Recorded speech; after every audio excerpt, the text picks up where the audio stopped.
શ્રીનાથજી ચરિત્રામૃતમાં હવે આગળનો પ્રસંગ ગિરિરાજ પર મંદિરમાં બિરાજી રહેલા ગોવર્ધનનાથજીને રાસ કરવાનો મનોરથ જાગ્યો. ચંદ્ર સરોવર પાસે એટલે જેટલા મનોરથો રાસના થયા છે ગોવર્ધનનાથજીના ગિરિરાજ ઉપર પ્રગટ થયા પછીના, એ બધા ચંદ્ર સરોવર પાસે જ થયા છે.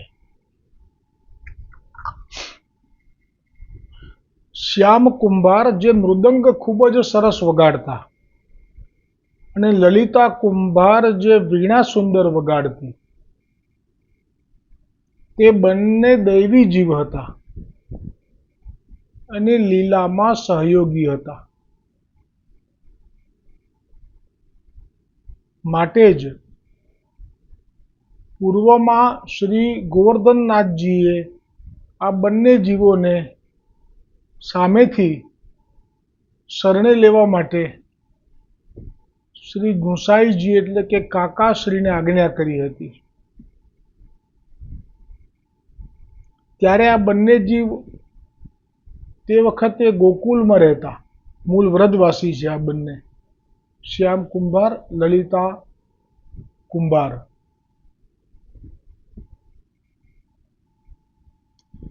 પણ હવે તે બંનેને શ્રી ગોવર્ધન નજીક રહેવા માટે બોલાવી લીધા, જેથી રાસનો મનોરથ જાગે તો મૃદંગ વીણા વગાડવામાં સહાયક થઈ પડે. શ્રીનાથજીએ આજે રાત્રે ચંદ્ર સરોવર પાસે રાસ કરવાનું મન બનાવી લીધું છે. તેથી શ્રીનાથજીએ આ શ્યામ કુંભાર અને વીણા કુંભારને, લલિતા કુંભાર નહીં પણ વીણા કુંભાર કે લલિતા કુંભાર, આગળ શું, હા લલિતા કુંભાર, મારી ભૂલ થઈ છે, લલિતા કુંભારને જતાવી દીધું સાનુભાવથી કે આજે રાત્રે ચંદ્ર સરોવર તમારે બંને મૃદંગ અને વીણા લઈને આવી જવું. તે દિવસ હતો ચૈત્ર સુદ પૂનમનો. આ શ્રી હરિરાયજીની કૃપા છે કે આ મનોરથ ગોવર્ધનનાથજીનો જાગવો એ લીલા અને કઈ તિથિ હતી એ કૃપા, બધું જ હરિરાયજી, એ પણ ગોકુલનાથજીના કૃપા બળથી.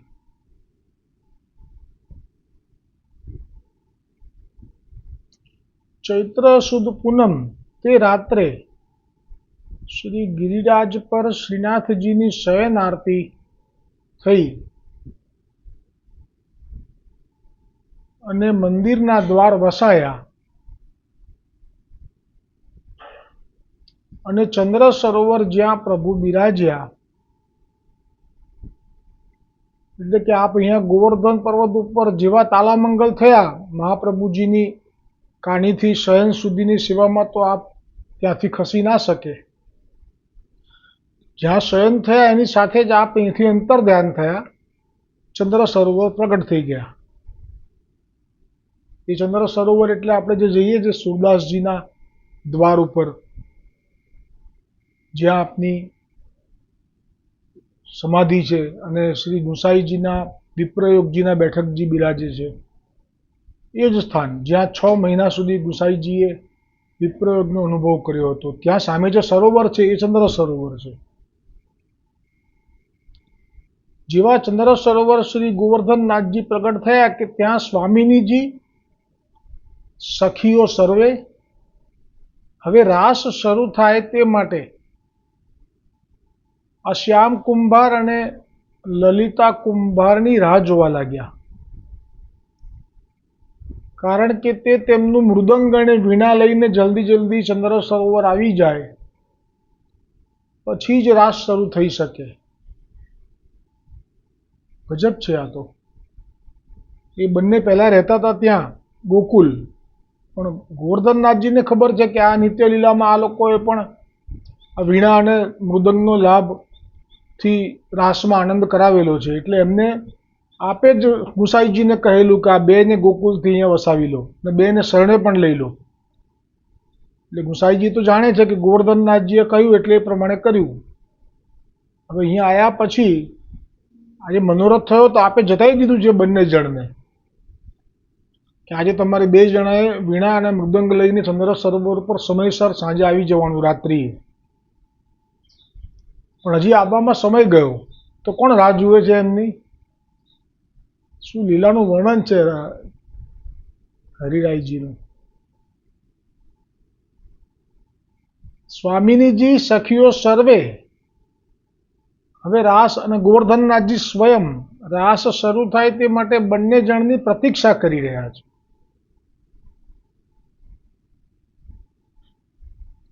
કારણ કે શ્યામ કુંભાર અને લલિતા કુંભાર પોતાની મૃદંગ અને વીણા સાથે જલ્દી જલ્દી ચંદ્ર સરોવર પર આવી જાય પછી રાસ શરૂ થઈ શકે ત્યાં જ એ બંને જણ મૃદંગ અને વીણા લઈને આવી ગયા કે મૃદંગના તાલ અને વીણાના ઝણકારે રાસ શરૂ થઈ જતા તેમાં ગોપીઓના નૂપુરનો ઝણકાર પણ ઉમેરાયો. એટલે જે ગોપીઓ રાસ વખતે જે ઠુમકા લે એમાં જે ચરણમાં પહેરેલી નૂપુર છે એનો પણ ઝણકાર અંદર આ મૃદંગના અને વીણાના નાદમાં ઉમેરાયો. એ સાથે ચંદ્ર સરોવર નજીક રાસ સ્થલીના કુંજમાં પુષ્પો ખીલી ઉઠ્યા. હવે જે અલૌકિક વાતાવરણ થઈ રહ્યું છે એ પ્રભુની ઈચ્છાથી એ જ વખતે પુષ્પો ખીલી ઉઠ્યા. સાનુકૂળ થઈ રહ્યું છે રાસના મનોરથ માટે. સુગંધી પ્રસરી ગઈ. શીતલ મંદ વાયુ સરોવરના કમલ પરાગની સુગંધ લઈ વહી રહ્યો છે. રાત્રિના 1.5 પ્રહર વીતી ગયા છે. આટલું સચોટ લીલાનું વર્ણન હરિરાયજી મહાપ્રભુજી કી જય. 1.5 પ્રહર એટલે 1 પ્રહર એટલે 3 કલાક થાય. 4.5 કલાક વીતી ગયા.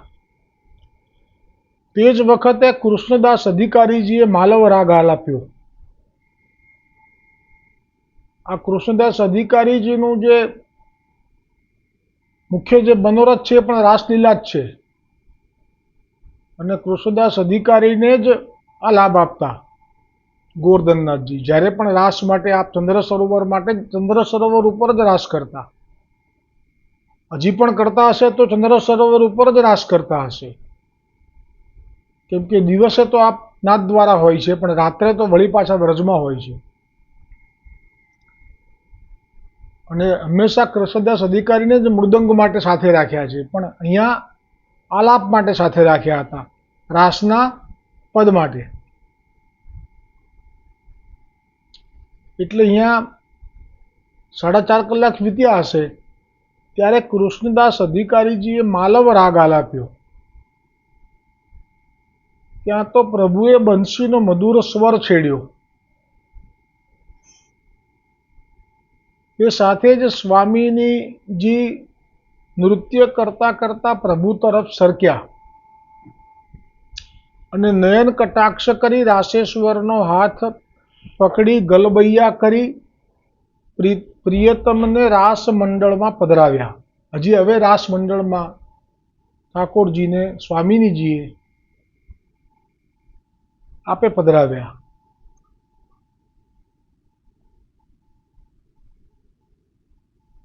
અને કૃષ્ણદાસ અધિકારીજીના અવાજમાં જાણે જાદુ પ્રસરવા લાગ્યો. સહુ ભાન ભૂલી રાસમાં મસ્તાન થયા.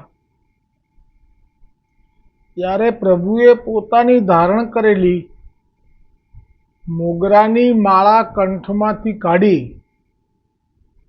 નૃત્ય કરતા કરતા જ ઠાકોરજીએ લટકા સાથે કૃષ્ણદાસ અધિકારીજીના ગળામાં આબાદ એ રીતે ફેંકી જ્યાં ગળામાં આવી ગઈ, બરાબર ગળામાં આવીને પડી. હવે તે માળાનો પ્રભુએ સ્વયં આપની માળા વળી કરીને આપી છે. તો એ માળાનો સ્પર્શ થતાં જ કૃષ્ણદાસ નખ શીખ રસાવેશી થઈ ગયા, પરમાનંદમાં ડૂબી ગયા. ત્યારે કીર્તનની છેલ્લી ટૂંક ગાઈ,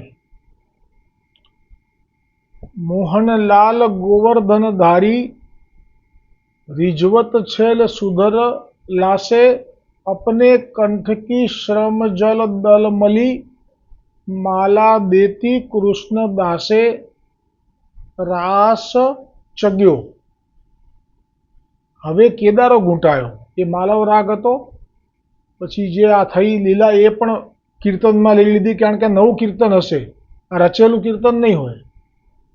એટલે આ લઈ લીધી આપે લીલા, કે મારી પર આવી રીતે શ્રમ જલ દલ એટલે જે આપના નૃત્ય કરતા કરતા કંઠની જે મોગરાની માળા છે વળી કરી અને મને ધરી. હવે કેદારો ઘૂંટાયો. શ્રી વૃષભાન નંદની નાચત લાલ ગિરિધરણ સંગ. પ્રત્યક્ષ લીલાના દર્શન જ કરી રહ્યા છે અને એ જ આ પદમાં ગઈ રહ્યા છે કે શ્રી વૃષભાન નંદની નાચત લાલ ગિરિધરણ સંગ, લાગ દાટ ઉરપ તિરપ રાસ રંગ રાચ્યો. જપતાલ મિલ્યો રાગ કેદારો સપ્ત સુરન, અવઘટ અવઘટ સુધરતાન રંગ રાચ્યો. ત્યારે પ્રભુએ બંસીની એક તાન જાણી જોઈને ખોટી વગાડી.